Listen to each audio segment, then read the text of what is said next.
All right, let's dive right in. Today, we're exploring the fascinating and sometimes pretty dark world of deception. We're going to break down the psychological signs that can tip you off when someone isn't being entirely straight with you. The goal here is to make you a more insightful, more aware observer in your own life. So, let's get to it. You know that feeling, right? You're in a conversation, and on the surface, everything seems fine. The story they're telling makes sense, the words are all correct, but there's this little alarm bell ringing deep inside your gut. It's that feeling that what you're hearing and what you're sensing are two totally different things. And you know what? That feeling is usually onto something. Because even if someone crafts a really convincing story, the simple act of lying creates this internal battle. It's the fake story fighting against the actual truth, and that conflict, it has a way of leaking out. The body and mind just can't keep it all bottled up. And this whole internal struggle is what we can call the deceiver's dilemma. See, lying is hard work for the brain. It's not easy. You have to invent a false story. You have to remember every single detail of that lie. You have to actively suppress the real truth. And you have to manage the fear of getting caught. All that mental effort, that cognitive load, is what creates these little clues we can spot. This brings us to a really useful term, hotspots. Popularized by the psychologist Paul Ekman, the idea is that there's no single Pinocchio's nose that tells you someone is lying. Instead, what you're looking for are clusters of these signals, both verbal and nonverbal. Think of them as yellow flags, not red ones. They're just telling you, hey, pay a little more attention right here. Something's going on beneath the surface. So let's start with the most obvious hotspots, the nonverbal stuff. This is where the body practically screams what the mouth is trying to hide. Okay, one of the easiest tells to spot is right there on their face, the smile. A real genuine smile, sometimes called a Duchamp smile, is something we do instinctively.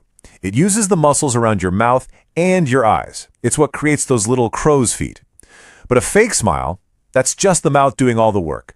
The eyes look, well, kind of dead.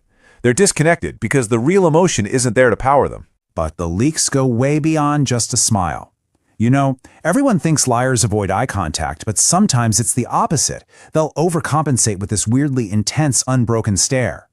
All that fidgeting, tapping their feet, twisting a ring, that's nervous energy from the stress of the lie, and it has to go somewhere.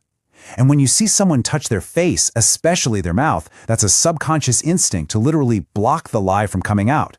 But the most revealing? Micro-expressions. These are lightning-fast flashes of their true emotion, a flicker of fear or anger that slips out before they can put their mask back on. Now, body language is only half the picture. Sometimes, the biggest clues are in what a person actually says. The words themselves can be the biggest giveaway of all. Deceivers love to create what you could call a verbal smokescreen. Sometimes they'll give you suspiciously few details because the simple lie is easier to remember. Or they'll do the exact opposite and just overwhelm you with tons of pointless information to sound more credible. And listen for words like always and never. People use those to sound certain and just shut down any further questions.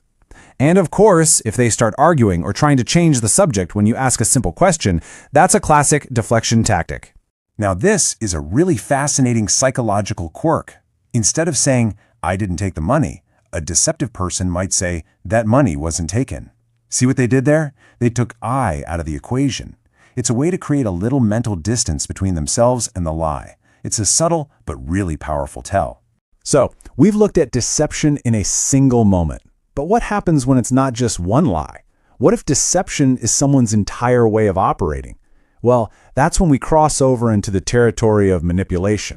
A chronic manipulator often has a kind of playbook they follow. It starts with mirroring. They agree with everything you say to build trust super fast. Then, they might start creating drama out of nowhere to keep you confused and off balance. And here's a classic move. They disappear right when you need them most, creating a crisis, only to then reappear as the hero who saves the day, which of course puts them completely in control.